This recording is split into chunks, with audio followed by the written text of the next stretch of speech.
Um, First off, the energy that I'm picking up for you guys is I feel like this is a very direction oriented type of a week. I see a lot of crossroads. I see a lot of like, fork in the roads. Do I take path A? Do I take path B? I see you being inundated by decisions and choices. And I see you seeking guidance, from other people, internally, even for some of you, as to which path to take. So it's a major kind of like a crossroads type of a week. And it's really important that you understand, where you've come from, learn from past cycles, learn from patterns in your life from the past, and erring on the side of, taking the path that hasn't been taken before. Okay, so it's like reviewing. It's almost like watching your life, kind of like as a video playing in front of you, the movie reel, watching it and then figuring out, okay, I did that before and it didn't, give me the outcome that I was hoping for. So this time I'm going to do things differently. So aiming to do things differently, aiming to take a different path, that's going to be very crucial as we navigate the energy for this week. The first card that I have here is the Knight of Coins, the Knight of Pentacles. Once again, I see you kind of like at a standstill in the middle of the road, okay? And you're at a point where obstacles are not really in front of you. It's all about free will. So there's nothing physically restricting you, restraining you. You're not tied down to any specific course. No one is really forcing you to do anything. And I feel like this card indicates stagnation, wanting to break away from the stagnation, but not knowing how to do so, and also fearing, like being very risk adverse and not wanting to make the decision that will kind of force you out of your comfort zone. The message is linked up with this card here. It indicates a time where there is a lot of internal conflict, being pulled in different direction. I see a lot of fear, and I'm feeling for many of you, it's like I've worked so hard at it. So I'm, preparing myself to walk down this path. But I've worked so hard and I feel like I've already mastered everything. So walking down this path, does it really contribute anything more? So I feel some of you have worked really hard at a specific project, at a specific thing in your life. And at this point, the passion and the joy that you came to it with is no longer there. So you're thinking about taking a different, like deviating from whatever you had planned to take a different course of action. Some of you are contemplating major career changes as well. And some of you, I feel, it's like there has been too much sunk cost. I've invested too much. So if I take a different path, there's a lot of risk and uncertainty associated with it as well. So I feel like you're reassessing the situation and you're reassessing whether or not it is wise to continue on the same path because the passion is no longer there. But you've invested so much time and resources and energy that you feel compelled to continue forward, but it's really not in alignment with what your heart wants. So I see this internal conflict playing out. I also feel at this point, it is really important for you to think of life as not so much as a destiny where we're supposed to be, but more as, an experience. Everything that you have been through and everything that is laid out in front of you, they all serve as opportunities to learn new things, to learn more about ourselves, to test our capabilities, and to really get to know ourselves. So don't look at it as, a series of decisions to get me to from point A to point B, but more like the path that meanders and that will allow me to have a lot of stimulating, exciting experiences and allow me to grow as a process. So it's not so much about the destination. It's more about just the experience, the process of going through things and the process of making decisions when we are guided by our heart so that our heart can steer us in the right direction. So I see a lot of indecisiveness coming through for you guys. I feel like you have a vision of what success means to you, and this is based on what other people have told you what success means. This has been based a lot more on, the practical reality. You see people on TV, you see people in, magazines, you see people on social media, you see people on those TED Talks, and they tell you, success is like this, success is like that. But it doesn't really jive in with your vision of success. You want to be emotionally happy with the work that you do. And I feel like for many of you, yes, money is important, but I feel like you don't want to be a slave to it. And so you're reassessing what success and material success really means. The second card coming into the picture here, we have the Four of Swords. And I believe it was Gemini that got this card in the same position. Okay, so if you have Gemini in your chart, you might want to look at the interpretation for that. But what I'm feeling is being plugged in to too many people telling you what to do, too many people giving you their ideas, consulting too many people, and now you're just very, very confused because the information that's coming through for other people might not be appropriate for your situation. They are other people. They're not you. They're not living your reality, and they're not living your life. So it's very easy as an outsider looking in to tell people what to do. But you're the one living your reality, and you're the one that have to, live with the consequences and have to live with the outcomes of your decisions. So you kind of need to center yourself, listen to your heart to make these decisions. What I feel for some of you is there might be some legal issues where you're consulting too many people on. There might be a lot of expectations externally from other people coming to you to, to play mediator, to be the objective middleman, to assess a situation objectively. And I feel almost like you're being put in a situations where you have to pick sides. You might be caught between two feuding parents, siblings, co-workers, friends even. I see a couple that's arguing and you're caught in the middle. And I also feel like, where does my loyalty lie? So I feel like loyalties are being tested. And I also feel like, once again, make these decisions from a space of your own personal integrity, from your own heart, rather than what people expect from you. Okay? The next card is the Three of Swords. This is a card about harsh words that divide two people. It's like a wedge that drives between two people, separation between yourself and a person that you really care about. And also, it signifies to me some type of a breakup as well. Associated with this card is I feel like you're trying to communicate with somebody and you're not getting a response. I feel like the other person has a lot of things that they're assessing in their lives, and the feelings still flow between you and them, but they're at a point where they need to sort out their feelings and they're not able to respond to you the way that you'd hope. I also feel there is an argument between you and another person that's quite significant, like a love relationship partner.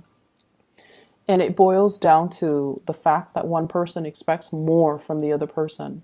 So there's this perpetual conversation. It keeps coming back up. It was talked about last month. It was talked about the month before. And every month it keeps cycling back up. And I feel like it's more about who is doing what in the relationship. Are you doing enough? Is the other person doing enough? And it's like two people who are constantly running in circles, keeping scores with each other. I'm also feeling as well, for some of you, you were trying to manifest a relationship with another person. There's great chemistry. There's really, really strong emotional connection between you and that person. And I also feel like somebody has another person, like a third party. So I see three people. And I'm feeling like this is not, if you are the third party, it's not news to you that the other person's already attached. It's not news at all. And I feel like you were hoping that they might leave their partner. You were hoping that, things might turn around differently. And you were hanging on to the situation because you were hoping it will get better.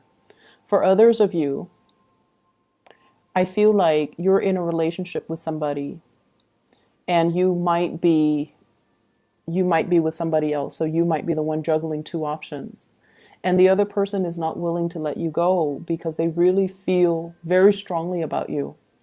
And I feel like, once again, that crossroads, making a decision, picking sides, and walking down one path might negate the other path. It might rule out the other possibility. So the choices that you're making for this week, it is very, very important. The third card that I have here, the fourth card, the Nine of Wands. This person's heart chakra is very open. This is somebody that has been through a lot of hardships in his or her life. There's an imagery of the tree, so I feel like it's somebody who's a very old soul. They've been through a lot of pain, a lot of trauma in their past. They're not playing the victim. They're not sitting there sulking and, wallowing in self-pity. They get up and they move on with their lives. This is coming in, I feel, as a little bit of a spiritual advice for you to kind of break away from it and don't fall victim to it. Be empowered as a result of everything that you've been through, but learning from the past so we don't make the same mistakes. The messages associated with this card is to move away from situations that are painful, to move away from people that are not appreciative of everything that you have to offer, to move away from situations where you are wedged in the middle between two feuding parties, and to move away from situations where you might be a third party, to reform our actions and our behavior so that they are more in alignment with our higher self. Kind of like that imagery of the tree. The tree faces a lot of adversity, like inclement weather, severe weather, and everything that it faces allows its branches to be stronger, allow the trunks to fortify itself, and allow it to stand upright and stand tall. And so it's sort of like that. The imagery of the tree and everything that you have been through creates the person that you are today. There were no accidents or, mistakes. But if we find ourselves in the same cycle where we constantly get hurt, where we constantly look for the wrong relationship partners, or seek people who are not physically or emotionally available to us, then we're not really living the lessons. We're reliving the karma and reliving past mistakes. So it's really urging you to move forward. And I feel like I just get this message of somebody's not leaving their marriage. Somebody's not leaving their marriage. For those of you married couples, like married relationships, or even, relationships where you are sharing space with another person, I feel like there will be more harmony. There will be more, like the energy is going to be smoothing itself out, but it requires a lot of work from both parties. Not that is impossible, but I feel like it requires a lot of self-awareness from both parties. You have come to your own realization, your own self-awareness, where you are thinking about, mistakes you might have made and aiming to do it better. And then the other person might be kind of behind the curve where they're not at a point yet where they're reflecting on themselves, how they have contributed to the situation to cause the, falling out. So they're still, at a point where they're blaming you. But I feel like sooner or later, they're going to come to the realization that it takes two to tango, and that, you're not all to blame, but they're not there just yet. So whatever harsh feelings that you've had right now, just kind of detach yourself and try to move away from it. And when the other person is ready, you will hear from them. Okay? The last card that I have here is the Four of Cups. And the Four of Cups, in this depiction, it is greatly about, waiting for love to come in. Where is my soulmate? Where is my one true love? Where's the person that will complete me? Where's the person that I've been longing for? I feel for many of you, there is a long distance relationship here, and you're trying to bridge the divide. So the person might not be completely, constantly in your vicinity, and you're going out and you're distracting yourself with other options, with even friends, with social engagement and things like that, because they're not around and you're waiting for them to come around. And then for others of you, there might have been a recent heartbreak, and so you're kind of drowning your sorrows. You're getting out and about and you're trying to have fun, you're trying to forget. But I feel like the emotional connections that you are having with other people, it seems like it's a little bit more on the superficial end. Like it's just fun and games, but there's not a lot of substance associated with it. I see some of you going out and having a really good time, being the life of the party and having a lot of people around you. But deep down, I see this sense of loneliness, this sense of isolation. Like everything it's done under false pretenses. Like it's just fun, I just want to be around people. But at the end of the day, the emotional connections between you and others are not there. I'm also feeling as well. I'm also feeling as well. You might be dealing with a situation where the other person has a lot of options and you might be just one of the options. So please be very careful. If this is a perpetual thing, if this is an ongoing cycle, if you've seen this before, I feel like it's the same energy. Try to remove yourself away from that energy, okay, Cancers? I hope the reading is helpful. I hope, honestly, that not a lot of you are dealing with this. It seems to me like it's a little bit sad, and I hope that you are able to look at the options in front of you and take that path that you haven't taken before. Okay, I feel like it's going to bring a lot more prosperity. There's a lot of fear here about venturing out into the unknown, and I feel like you kind of need to bite the bullet and just do it. Okay, I would advise you as well to kind of listen to your intuition on this and not listen to the advice of other people, and especially asking people over and over and over again, because they're validating they're not validating what you need to do. They're validating what they feel you should do, but they're not really living your reality. Okay, so be careful about that. Best of luck. Okay, Cancers, take care.